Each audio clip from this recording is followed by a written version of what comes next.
베드로후서 말씀을 저희들이 정리하는 시간을 갖겠습니다. 베드로후서는 잘 아시다시피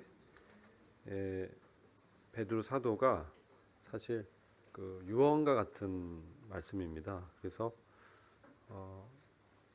아무래도 그 마지막 죽음 앞두고 자신의 사랑하는 성도들에게 말씀을 하는 그런 부분이라 저희들이 좀 살펴보면서 영적인 교훈을 얻을 수 있으리라고 믿습니다.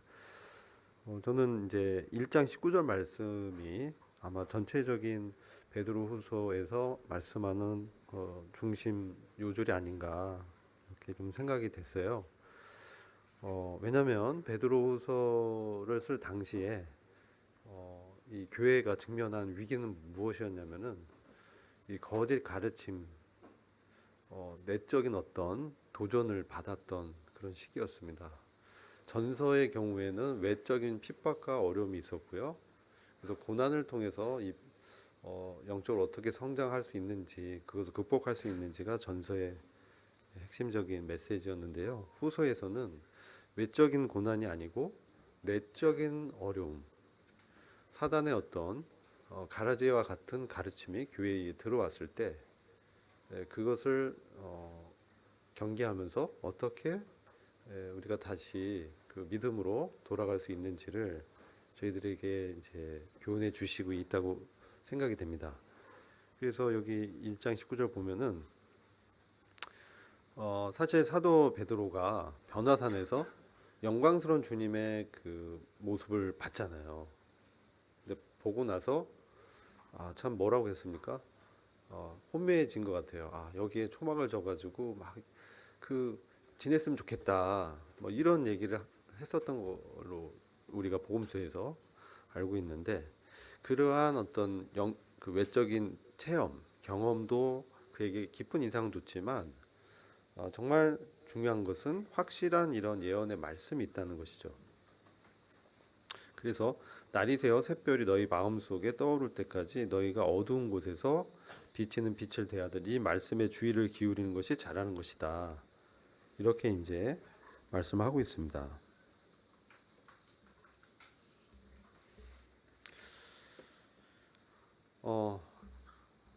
자 그리고 이게 죄송합니다. 이게 링크가 잘못된 것 같아서요.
잘못된 링크가 지금 대해서 올라왔네요.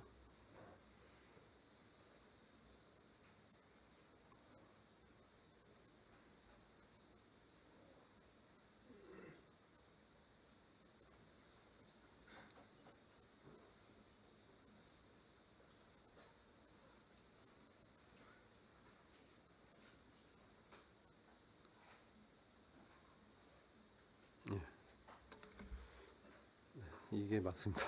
엉뚱한 저기 PPT 장표에 올라가서 그래서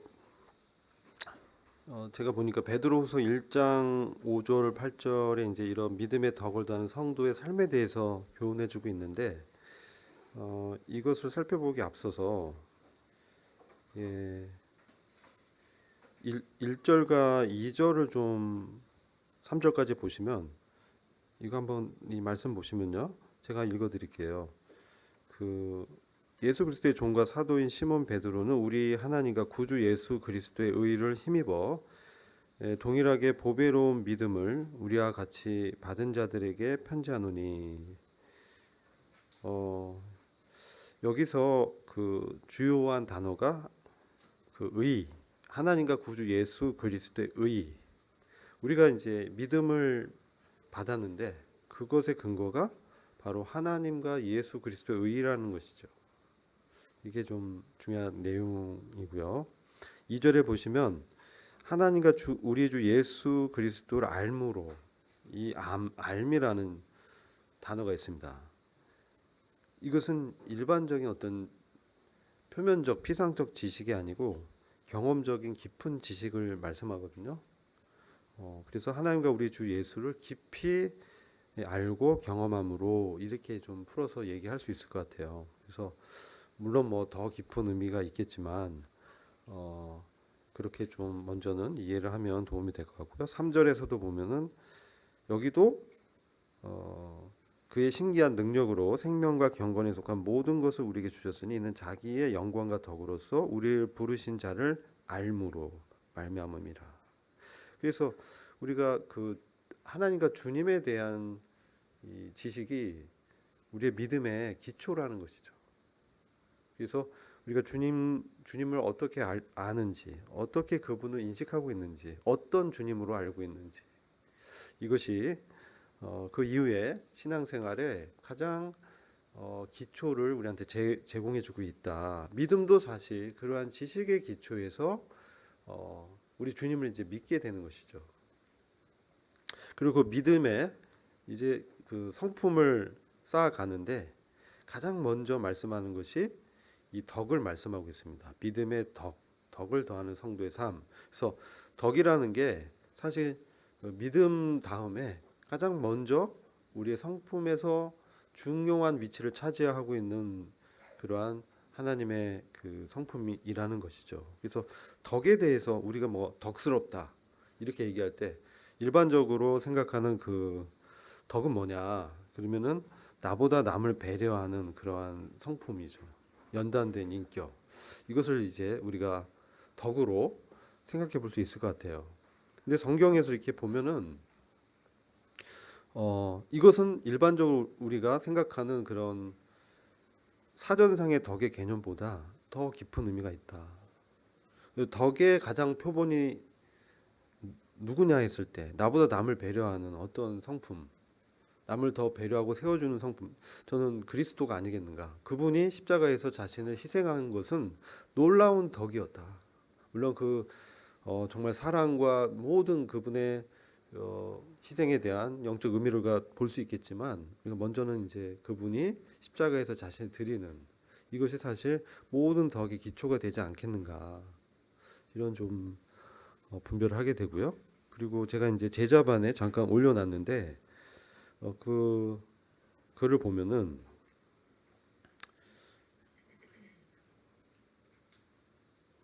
이 덕에 대해서 도덕적인 어떤 탁월성도 어떤 의미가 있어요. 언어적으로 도덕적인 탁월성 이런 의미도 있는데 제가 이제 이 부분을 좀 읽어드리고 싶어서 올려드렸어요. 예, 제가 읽어보면 하나님과 예수님을 아는 지식이 믿음의 중심과 지지대이다. 믿음을 자라게 하는 영양분이고 그로 인해 믿음이 발전되고 거룩하게 확장되며 또한 속이며 유혹하는 사람들의 헛된 공상으로부터 지켜준다. 그래서 사실 이러한 우리 주님에 대한 지식이 이제 왜 중요한지를 설명하고 있죠. 그리고 이 지식을 가질 때 살아있는 능력이 있게 된다는 것이죠. 왜냐하면 잘못된 세상 지식은 그 능력이 되지 않습니다. 그러나 우리 주님에 대한 바른 지식은 우리의 믿음을 더 강화시켜주고 또 어려움을 극복할 수 있는 그런 능력이 그 안에 내재되어 있다는 것이죠. 그 말씀의 능력이 있는 것이죠. 하나님께서 이 지식 안에서 믿음에 계시되면 이 복음의 지식, 복음의 말씀을 통해서 우리가 하나님을 인격적으로 이제 알게 되면 믿음에 계시되면 이렇듯이 하나님을 인격적으로 만나게 됐을 때 그랬을 때 하나님 그분이 그 이전에는 쓰여진 어떤 성경의 구절이었지만 이제는 그분을 인격적으로 만난 이후에는 믿음 안에서 우리가 그분을 의존하고 의탁한다면 그분께 우리 마음을 내어 드린다면 이게 믿음에 계시된다는 뜻이죠. 그랬을 때 하나님 그분 자체가 우리에게 능력이 된다는 거예요. 단순히 우리가 알았던 그 지식이 우리가 그분과의 인격적인 교통을 통해서 그것이 내 삶에서 나에게 힘을 주고 나에게 용기를 주고 독려해 주면서 위기를 피하고 극복하는 그러한 능력이 되어 주신다. 그건 바로 그분이 하나님 자신이시라는 것을 우리한테 또한 말씀해 주죠. 반대로 보면. 그래서 하나님께서 그 말씀을 통해서 우리를 성장시켜 주시는데 하나님 자신이 신자들에게 신성한 능력이 되어진다. 이것은 세상적인 어떤 능력이 아니라 신성한 능력이다. 신성한 능력은 죄를 이기는 능력이다. 그 세상의 어떤 능력도 죄를 이길 수가 없습니다. 죄에 굴복당하고 죄에 지배당할 수밖에 없습니다. 우리가 구원 받아도 우리 옛성품 육신이 작동될 때는 우리가 넘어지기도 하고 실패하기도 합니다. 근데 세상의 사람들은 그 거룩한 능력이 없기 때문에 지게 되고 거기에 속박되고 노예가 되는 것이죠. 그래서 이 지식 안에서 믿음이 계시되면 하나님 자신이 그분이 우리한테 능력이 되어 주시는데 이는 그리스도 안에 있는 모든 약속들 우리한테 이제 이런 약속들 보배로운 어떤 약속들 믿음을 가진 사람들이 향후에 어떻게 되겠는가 결국은 하나님의 왕국에서 하나님의 나라에서 주님과 함께 누리는 복된 약속들이 있잖아요. 그 영적인 축복들이 있고 근데 그것이 장래적이기도 하지만 그것을 우리가 미래적으로 바라보지만 우리 현세의 삶에서 우리에게 힘을 주는 놀라운 약속이 되어 준다는 것이죠. 이게 바로 신성한 능력이죠. 그런데 이는 그리스도 안에는 모든 약속들은 영광에 이르는 과정, 즉 성화의 과정이 결국은 생명이 자라는 거잖아요. 생명의 역사인데 우리 생명이 거듭난 생명이 이제 단계적으로 자란다는 것이죠. 그 단계를 이제 믿음부터 시작해서 덕, 지식, 절제 이렇게 쭉 말하는 거죠. 경건, 형제 우애, 사랑 이렇게 쭉 이렇게 자라는 어떤 단계를 우리한테 보여주고 있다. 그래서 이것은 우리 안에 거룩한 생명이 하나님의 말씀의 그 영향력 때문에 또 그 교통함 가운데서 성도 간에 이것이 또 나눠줄 때 교회 안에서 이제 교제가 되어질 때 그것이 우리에게 실체가 되고 처음엔 간접적인 경험이지만 또 그것을 통해서 내가 주관적으로 내 스스로가 그런 성도들의 간증을 통해서 또한 직접적으로 내가 그것을 또한 경험할 수 있는 상황에서 이제 경험하게 된다는 것이죠. 그래서 여기서 이제 제가 말씀드리고 싶은 거는 이 덕인데요. 이 덕이 이제 시작하는데 모든 어려움을 극복하는 도덕적 용기가 되어 준다는 거예요. 이 덕이. 또 옛번성의 모든 행동을 통제해주고 마음을 다스리는 길이다. 덕은 마음 자체를 다스리는 일종의 힘이고 이 힘은 선한 것을 선택하고 악한 것을 포기하도록 해준다. 이 덕은 나머지 모든 것들의 실제성을 더해주는 핵심적인 요소이다.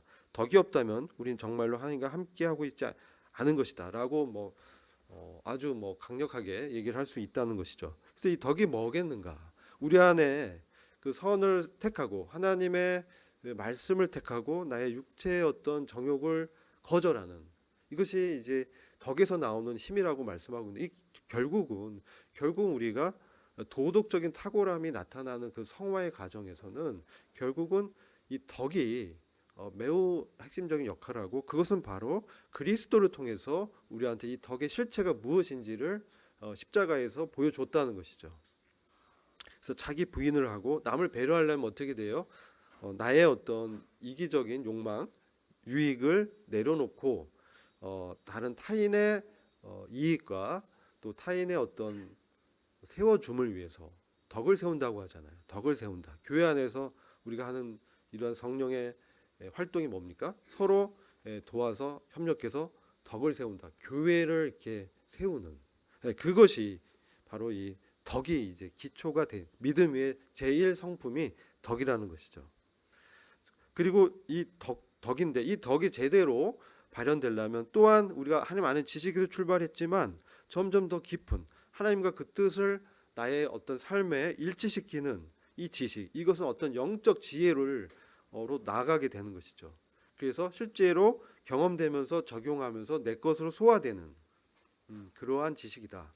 그리고 이것이 이제 더 나가게 되면 자, 이것이 그냥 어떤 또 역할을 하냐? 나의 욕망과 감정을 절제하는 능력으로 나타낸다는 것이죠. 그러니까 나에게 있던 이기적인 욕망, 남을 배려하지 못하는 어떠한 성질, 기질, 또 내가 욱하는 감정, 화, 분노 이런 것들을 어떻게 우리가 성령 안에서 절제할 수 있느냐? 이것은 바로 이러한 믿음이 기초되고 또 주님의 그 덕을 이렇게 보면서 내 안에 주님과의 그 교통 가운데서 그분의 뜻을 나의 뜻으로 받아들이는 그분과 일치되는 어떤 지혜 이것들이 되었을 때 결국은 나를 부인하는 절제하는 그러한 성품이 우리 안에서 자라날 수 있다는 것이죠. 그래서 결국은 우리가 이 교회가 함께 붙들어야 할 그리스도 성품으로서 덕은 주님께서 십자가를 지심을 견뎌내신 주님의 사랑과 은혜에 기초한다. 항상 우리는 그분의 십자가로 돌아가야 됩니다. 마치 이스라엘 백성이 가나안 전투에서 항상 길갈로 돌아갔잖아요. 배수진을 치고 거기서 휴식을 하고 안식을 누렸을 때 그들이 다시 힘을 얻고 다시 전투에 임할 수 있었거든요. 우리가 영적 전쟁에서 우리가 그리스도의 성품이 자라는 이 과정이 영적 전쟁과 어려움과 이게 다 상호작용한다는 것이죠. 그래서 때로 어려움이 우리에게 성장을 위한 이 걸음이 되어 주지 않습니까? 그래서 그때 우리가 생각해야 될 것은 바로 그리스도의 십자가의 어떤 그분의 희생과 그분의 사랑과 그분의 은혜를 다시금 환기하면서 그분의 은혜가 우리에겐 있지 않는가. 근데 세상 사람들은 없지 않는가. 그렇다면 우리가 그것을 위해서 그들이 구원을 얻을 수 있도록 우리가 그 통로가 되어주는 그러한 희생적인 어떤 헌신을 우리가 할 수 있다는 것이죠. 이것은 외적인 사람 외부인도 그렇지만 교회 안에서도 동일하게 성도 간에도 적용이 될 수 있는 미덕입니다. 여기 이제 이 이후에는 이제 경건, 그래서 더 나가죠. 경건과 그죠? 형제 우애와 사랑. 이것이 기반되었을 때 그리스도와 같은 성품이 이제 경건을 통해서 나타나게 되고 그것이 이제 발전되었을 때 진정한 형제 사랑을 이렇게 나누게 되죠. 형제 우애. 형제 우애를 나누게 되면서 더 이제 가장 그 고상한 가치인 사랑까지 이 주님의 그 사랑이죠.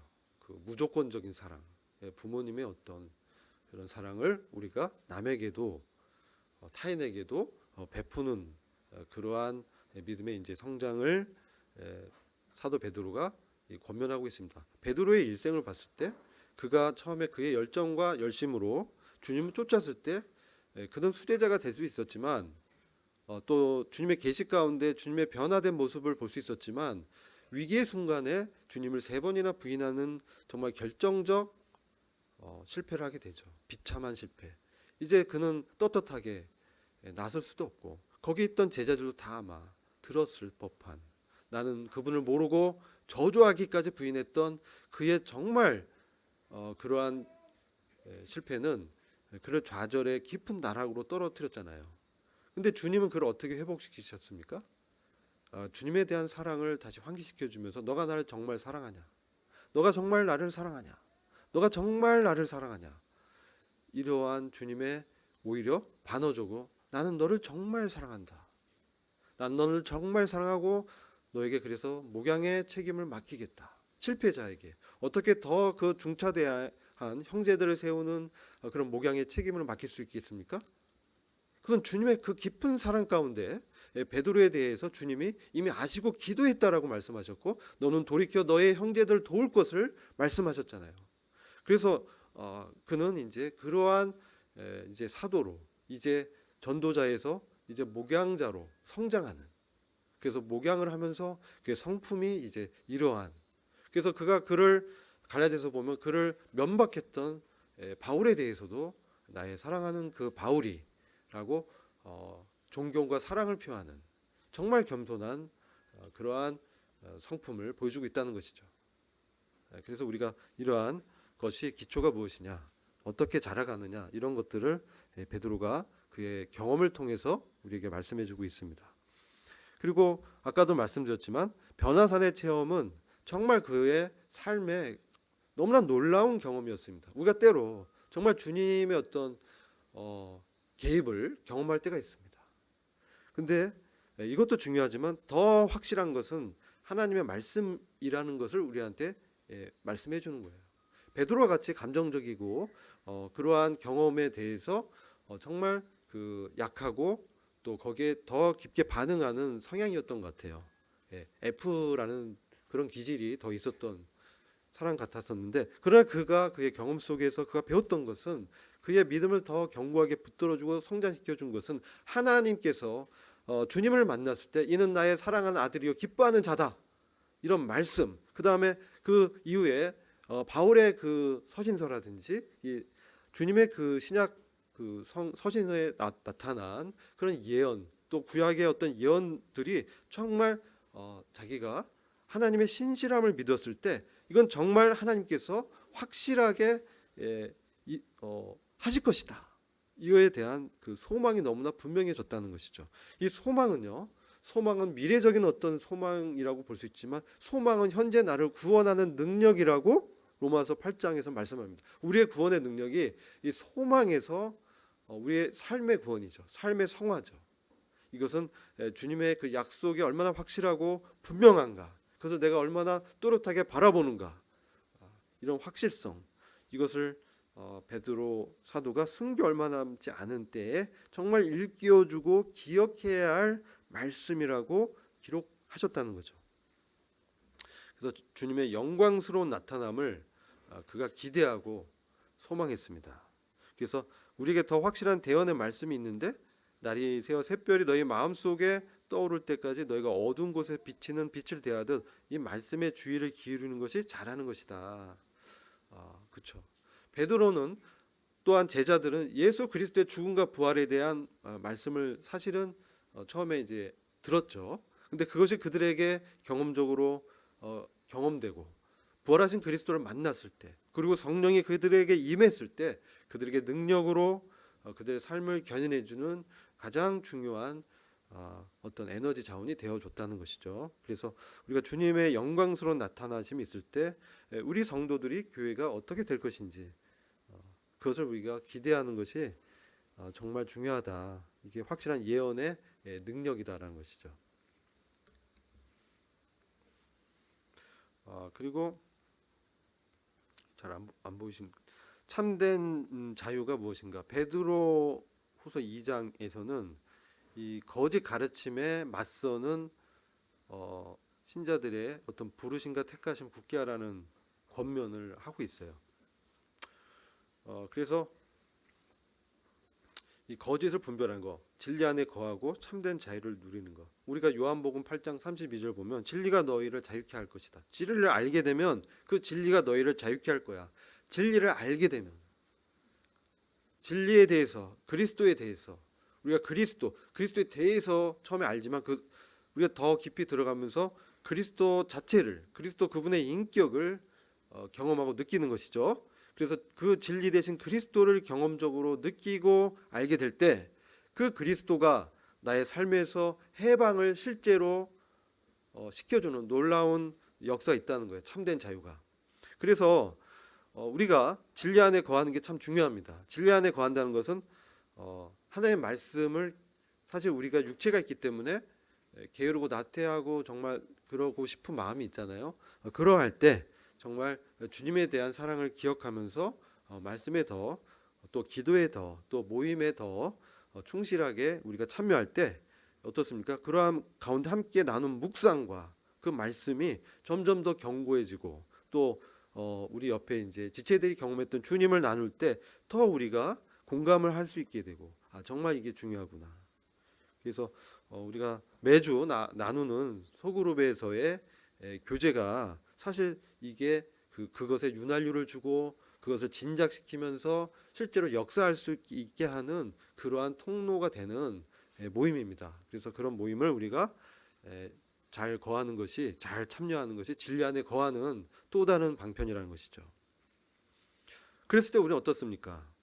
거짓을 분별할 수 있는 식견을 배우게 되는 것이죠. 우리가 왜 이 자리에 있습니까? 왜냐하면 그런 영적 분별력을 나누기 위해서 이것이 어떤 일방적 가르침이라기보다 저도 배운 것이고 그것을 나눌 때 서로가 공유하게 되는 것이죠. 주님은 그렇게 교회의 은사를 활용하고 교회의 어떠한 유기체를 그렇게 이제 역사하게끔 하는 것이죠. 제가 잘못 분별하면 또 다른 형제님이 이거는 잘못 분별한 것 같습니다. 또 이렇게 권면하시면 제가 또 받아야 되는 것이고, 그래서 이것은 서로 분별할 때 서로의 어떤 서로 도움을 받을 수 있고 서로 상합하고 연락하면서 교회를 같이 세울 수 있다는 것이죠. 근데 당시에 이 영지주의적인 이단적 가르침이 들어와서 너희가 구원 받았는데 영적인 것이야. 예수의 현현은 그것은 영적이지 육체는 사실 의미가 없어. 별로 중요하지 않아. 이런 가르침들이 교회에 침투해서 영적인 방종함. 우리가 구원 받았으면 정말 삶은 아무렇게 살아도 돼라는 식으로까지 이 방이 많은 데까지 나가게 되고, 또 한편에서는 정반대로 율법을 지켜야 구원을 얻어, 이런 또 다른 어떤 이 두 가지 영향을 미쳤습니다. 당시 영지주의가. 그래서 두 가지 양상으로 미쳤는데, 그런 것들이 거짓된 가르침이다.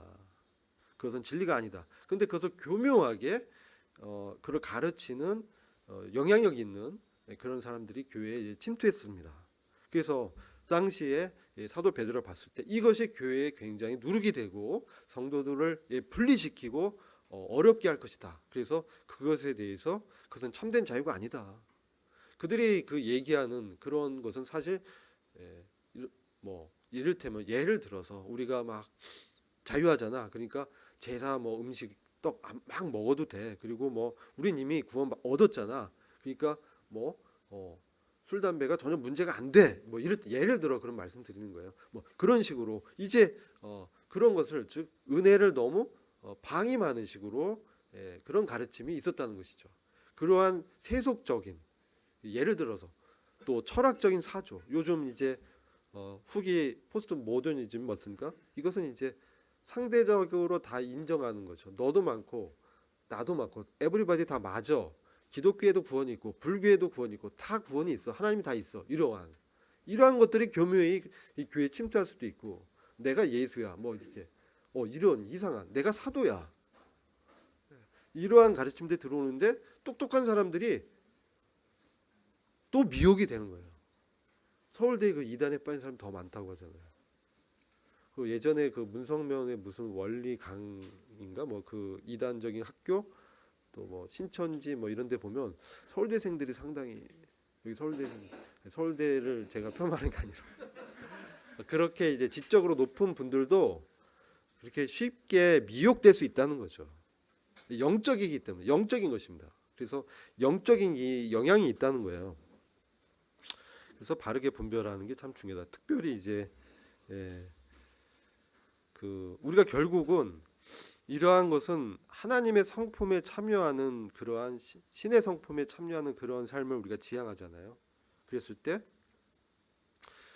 이게 다 말씀드린 거예요. 그래서 요약을 해놨는데, 아무튼 신성한 권능이 우리한테 주어졌어요 이미. 그리고 약속도 주어졌어요. 그리고 그 안에서 우리가 자라도록 하고, 우리의 목표는 그리스도의 형상이죠. 그래서 결국은 그리스도 동일시대에서 우리가 성장하는, 그래서 우리의 이런 그리스도 성품을 나타낼 수 있다라는 게 지극히 크고 보배로운 약속이죠. 이것을 우리한테 다 주셨다. 그래서 마지막 때에 3장에 가면 이제 베드로서 3장입니다. 깨어 준비하는 삶을 살아야 된다. 오늘날 휴거가 어디 있어? 이렇게 이제 사람들이 말을 합니다.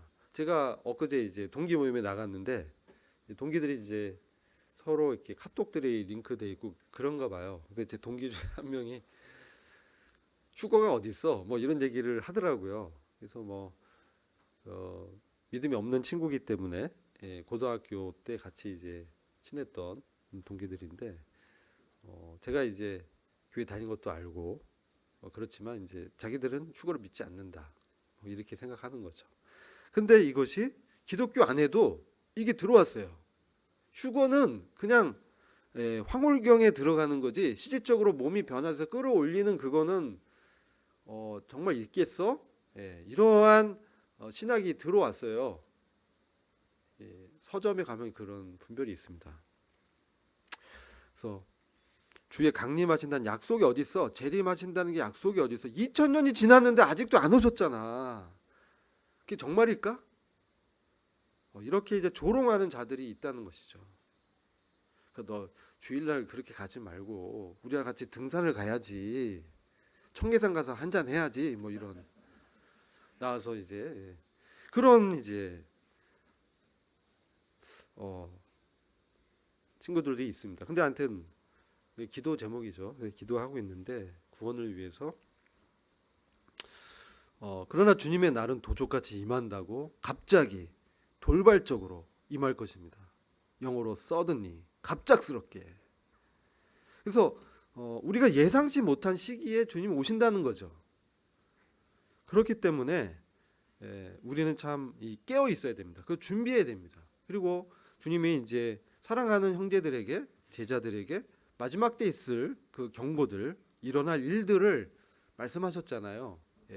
그런 현상들이 지금 많이 빈번하게 빈도가 더 잦아지는 왜 이렇게 빈도 한번 보여주고 그게 아니라 이제 거의 뭐 매월 그런 일들이 지진과 전쟁의 소식과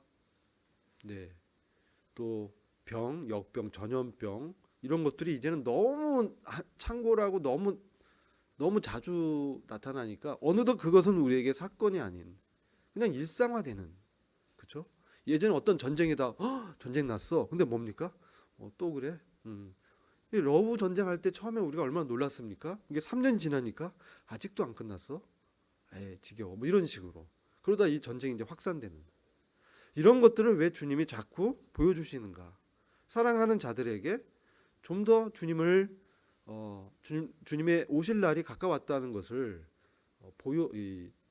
알려주시는 것이죠. 그런 걸 보여줌을 통해서 그래서 더 준비를 해라. 정말 가까웠다. 언제인지는 모르지만 그래서 경각심을 좀 일깨워 주는 것이죠. 긴장도 하고 정말 주님이 정말 내일 오실 수도 있어. 그렇게 정말 내가 마음을 먹으면요. 내가 오늘 사는 삶이 정말 두렵고 떨려요. 그런 걸 경험하게 돼요. 주님의 재림이 제가 지난주 말씀에서 재림에 대한 그 징조들을 이렇게 준비하면서 정말 가까웠다. 이게 자꾸 느껴지니까요. 정말 긴장되는 거예요. 하루가. 그러면서 이게 함부로 사는 게 아니다. 이렇게 살면 안 되겠다. 이런 경각심이 정말 이렇게 느껴져요. 좀 더 일찍 일어나야지. 좀 더 기도해야 되지. 말씀 더 봐야지. 이런 생각들이 자꾸 나는 거예요. 이게 말세 징조예요. 사실은. 말세 그런 현상들이 일어나는 거예요. 그래서 깨어있는 준비하는 성도와 잠자는 그 미련한 처녀 이거 있잖아요. 기름을 준비하지 않고 신랑이 오실 때가 됐는데 슬기로운 처녀와 미련한 처녀. 우리는 어떤 주님의 신부로 준비할 것인가? 깨어서. 오늘날 시대의 세태는 뭡니까? 딱 성경에 나옵니다. 노아 롯의 때와 같다.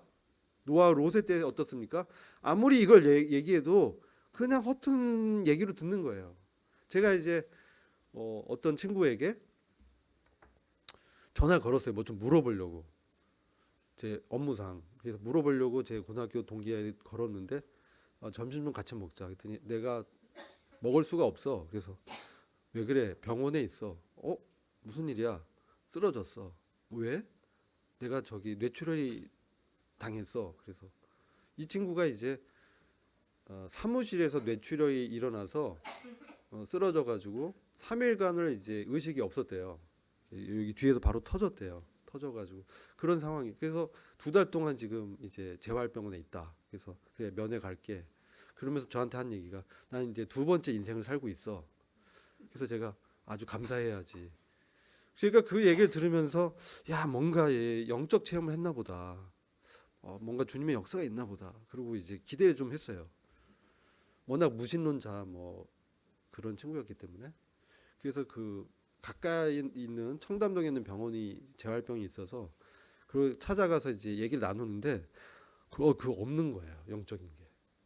그냥 이제 내가 아버지 어머니께 또 어머니께 아버지는 일찍 돌아가셨어요. 또 장인 장모한테 자주 전화해야 되겠어. 내가 그걸 경험해 보니까 여기 와 보니까 내가 제일 어려. 다 노인들이 많은데 내가 이제 다시 인생을 이렇게 너무 무리하면 안 돼. 쓰러질 수 있어 다시. 이제 술 담배 그만해야 돼. 뭐 이런 얘기 하는 거예요. 그래서 이게 제 전혀 영적인 게 없구나.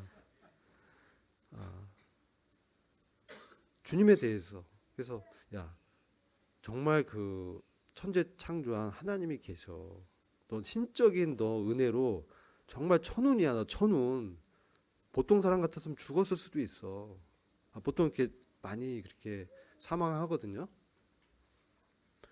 근데 아직 자기는 진화론자고 뭐 그런 얘기 하더라고요. 그래서 좀 이제 더 시간이 필요하다 생각하고 이제 기도해야 되겠다 생각했는데 이렇게 근데요 이런 주의 재림을 얘기하면요 이제는 진짜 허튼 소리를 들어요. 근데 이러할 때 정말 얘기를 해도 듣지 않는 시대가 노아의 시대잖아요. 100년 이상을 방주를 지으면서 얼마나 전도를 했겠어요. 주님이 정말 홍수 심판을 해 빨리 돌이켜야 돼. 주님의 이 경고야. 그래도 그들은 돌이키지 않았어요. 그들은 그들의 자신들의 일에 일상의 여러 가지 일들에 바빠서 주님의 이 경고를 무시했을 때 비는 왔을 때 방주 문은 굳게 닫혔다는 것이죠. 그 롯의 때는 어떻습니까? 자기 정욕을 추구하면서 하나님이 만들어 놓은 그 질서, 결혼의 그 신성한 질서를 이 동성애로 바꿔서 그것이 만연한.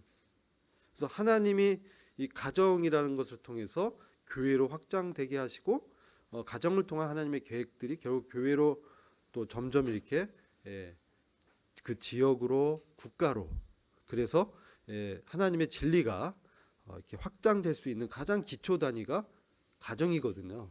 근데 동성애는 뭡니까? 가정의 질서 뭐 너무 황당하잖아요. 남자 결혼하고 여자 이게 너무 있을 수 없는 일인데 그것이 자유로 권리로 탈바꿈해서 하나님의 그러한 질서를 무너뜨리는 것들이 진짜 점점 많아지고요. 그것들을 통해서 교회가 복음 전도를 할 수 없도록 우리가 이제 유럽이라든지 미국에서 그것을 공개적으로 죄라고 지적했을 때 바로 신고하고 감옥에 이제 갇히게 되는 그런 법을 제정하고 있습니다. 그래서 지금 이런 배교의 상황이 점점 현실, 우리나라도 그런 날들이 우리가 막을 수는 있지만 결국은 오게 될 것입니다. 그 전에 주님께서 오시리라 저희들이 믿고 있는데 이 말세 기롱하는 자들이 있다는 것이죠. 우리가 알아야 된다. 그 사람들은 그럴 수밖에 없다. 그래서 정욕을 쫓아서 행하고 재림이 어디 있어 이렇게. 근데요 이게 조상들이 잔후로부터 만물이 처음 창조할 때와 같이 그냥 있어. 이 사람들은 유대인들이에요. 종교인들이에요. 믿지 않는 사람이 아니에요. 하나님의 존재를 알고 그들의 조상이 누구고 아브라함, 이삭, 야곱 그 약속도 알고 메시아가 다시 와서 메시아 왕국을 세운다는 약속을 다 알아도 정말 믿음, 하나님과의 인격적 관계가 없다는 것이죠. 이것을 지금 경계하고 있는 것입니다. 그래서 우리가 저는 이제 하면서 우리가 참 우리에게 회개의 기회를 주신다. 그러니까 하나님이 이렇게 더디 오시는 이유는 단 하나, 그의 백성들이 그의 자녀들이 회개할 것을 기다린다는 것이에요. 그러니까 구원받기로 작정된 그런 영혼들이 돌이켜 구원을 얻도록 하기 위해서. 그리고 구원받은 사람이 뭡니까? 하나님 자녀들이 된 사람, 될 사람, 된 사람, 그렇죠? 아닌 사람 이렇게 있을 거 아닙니까? 그러면 이제 될 사람은 이제 그렇죠? 회개. 그럼 된 사람, 성도에게 회개 무엇이죠? 자기를 돌아보면서 자기 이제 깨어서 자백하고 자기 죄를 고백하고 하나님의 관계를 더 회복하고 이제 거룩한 행실과 경건함으로 이제 살아야 된다. 거룩함이 없다면 하나님 앞에 우리가 인정을 못 받습니다. 그래서 하나님 성품이기 때문에 어떤 사람이 되어야 마땅하냐. 베드로후서 3장 11, 12절에서는 거룩한 행실과 경건함으로 하나님의 날이 임하기를 바라보고 간절히 사모하라. 오히려 하나님의 날이 임하기를 사모하라고 하잖아요. 그 방편 중에 하나가 어떤 분은 더 전도를 더 많이 해서 이방인의 숫자를 빨리 더 많이 채우면 그 날이 더 앞당겨질 것이다. 이렇게 또 생각하고 분별한 분도 있습니다. 그래서 우리가 새하늘과 새 땅을 바라봐야 된다. 이 땅의 안락이 아니고 그분의 왕국과 그 새하늘과 새 땅을 바라보고, 우리가 진짜 거하는 장소는 영적으로 이곳이잖아요. 예. 우리 하늘의 시민권자이기 때문에 하나님 약속대로 의가 거하는 새하늘과 새 땅이 우리의 진정한 고향이다. 이렇게 좀 생각을 우리에게 바꿀 것을 권면하는 것이죠. 그래서 새하늘과 새 땅을 소망하는 이런 삶이 참 저희들이 알면서도 너무 많이 들었기 때문에 쉽사리 이렇게 잊고 가는 그러한 교리 중에 하나입니다.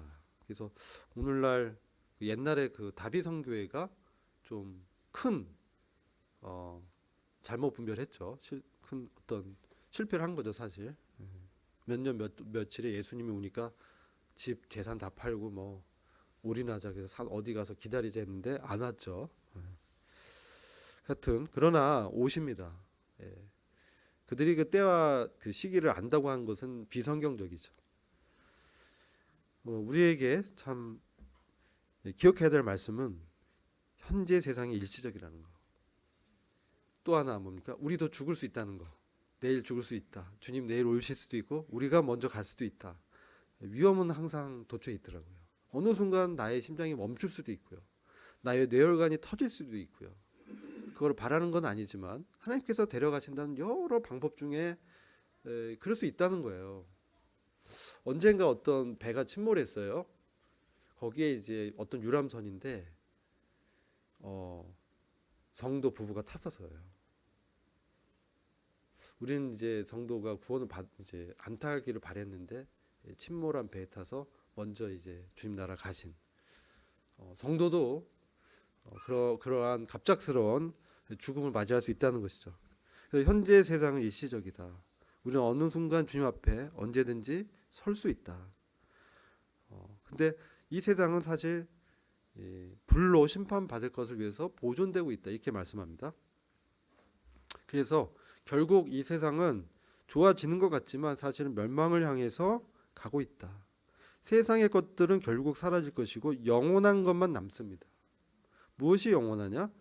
그것은 하나님의 말씀과 그의 연합한 성도, 교회, 영원한 것이죠. 나머지 것들은 뭡니까? 영원치 못합니다. 그럼 우리의 정열과 시간과 물질을 어디에 더 쏟아야 되겠습니까? 이게 답이 있죠. 제가 말씀 안 드려도 우리는 다 압니다. 그래서 우리는 의가 거하는 새하늘과 새 땅을 기다리는도다. 진짜 이 세상에서 정말 고난과 어려움이 있는 그러한 성도들은 정말 주님의 날이 먼저 임하기를 바라는 거죠. 저 중국의 지하 교회, 또 미얀마의 또 어디입니까?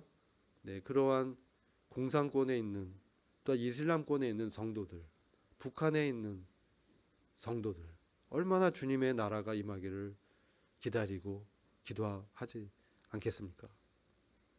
그러니까 우리도 지금 너무나 세상이 살기 편해지고 부족함 없는 것처럼 보이지만 오히려 이때일수록 우리는 더 깨어서 주님이 오실 날을 기대해야 된다는 것이죠. 그래서 우리가 어떻게 마지막 때를 준비해야 되겠는가? 여기서 베드로는 마지막으로 이런 권면을 합니다. 그러므로 사랑하는 자들아 너희가 이것을 미리 알았으면. 우리가 이제 말씀을 통해서 이제 알았잖아요. 무법한 자들의 미혹에 이끌려 너희 굳센 데서 떨어질까 조심해라. 법이 없는 하나님의 말씀이 없는 사람들이 이제 자유의 방임에 이끌려 가지고 이렇게 해도 돼. 성도들이 그냥 이 정도 괜찮아. 그런 말에 미혹에 이끌리지 말라는 것이죠. 그리고 오직 우리 주 곧 구주 예수 그리스도의 은혜와 저를 아는 지식에서 자라라. 주님을 아는, 경험하는 그분의 은혜와 그분이 얼마나 자비하시고 인자가 풍성하시고 긍휼이 풍성하신 분이라는 거, 우리를 삶에서 얼마나 케어하시고 우리가 정말 영적으로 잘 되고 이 땅에서 정말 주님의 성도로 자라갈 것을 얼마나 그분이 원하시는지 그분의 마음을 아는 여기서 자라갈 때 영광이 이제 영원한 날까지 주님께 있을지어다. 그 주님이 영원한 영광에 들어가실 때 우리도 함께 그 영광에 동참하는 것이죠. 그래서 몇 가지 이제 말씀을 드리는 것이죠. 깨어 기도할 것. 누가복음 21장 36절. 너희는 장차 이 모든 일을 피하고 인자 앞에 서도록 항상 기도하며 깨어 있으라. 그래서 우리가 정말 깨어서 기도해야 됩니다. 그리고 확실한 말씀을 붙들어야 됩니다. 말씀에 깊이 뿌리를 내려야 됩니다. 묵상하면서 기도할 때 말씀이 더 역사하죠. 그리고 아까 그 주님의 성품을 더 나타내는, 주님의 성품을 닮아가는데 더 우리가 더 관심을 가져야 되고, 이게 참 중요해요. 사랑을 실천하기. 왜냐하면 마지막 때 표적 중에 하나가 많은 사람의 사랑이 식어지는 것입니다. 정말 냉정해지는. 이 사랑은 의지가 많이 개입되잖아요. 사랑할 수 없는 상대인데 주님이 하셨잖아요. 그렇죠? 죄인들을, 원수들을 위해서 자신의 생명을 내어주신 그 사랑, 이웃 사랑, 하나님에 대한 사랑, 이웃에 대한 사랑, 이것을 실천하는, 이것이 참된 오늘날의 경건입니다. 그래서 복음에 합당한 삶이고, 우리가 이웃을 사랑 실천하려면 이런 덕성, 그리스도의 성품이 우리 안에 있지 않다면 정말 어렵습니다. 그래서 그런 것을 이제 상기하고 재림을 사모하는. 그래서 마지막으로 이제 이 말씀을 읽고 제가 마치려면, 사랑하는 여러분, 주님의 재림은 결코 추상적인 얘기가 아닙니다. 사실이라는 말씀이에요. 많이 가까워왔고, 베드로의 권면은 우리가 지금 살고 있는 이 시대의 분명한 경고이자 한편의 소망의 메시지입니다. 세상이 평안하다 안전하다고 말할 때, 그렇죠, 지금 평안하고 안전하다, 이걸 추구하잖아요. 우리는 주님의 재림을 간절히 사모하며 깨어 기도해야 합니다. 히브리서 12장 14절에 모든 사람과 더불어 화평과 거룩함을 따르라. 우리가 그들 가운데 화목한 화평의 전도자로 가 있는 것이에요. 그래서 그들을 주님께 중재하는 제사장의 어떤 사역을 하려면 거룩한 삶이 기반돼야 되죠. 거룩함을 따라. 이것이 없이는 아무도 주님의 인정을 받지 못한다는 것이죠. 주님을 보지 못할 것이다라는 것은 구원의 취소가 아니라 주님의 인정을 받지는 못할 것이야, 이런 말씀이죠. 그래서 우리가 이제 베드로후서 총 정리 드리고, 다음 주부터는 유다서 한 주 하고, 그 다음에 데살로니가 전후서, 이렇게 우리가 이제 신약 성경을 이제 함께 배우도록 하겠습니다. 기도하고 마치겠습니다.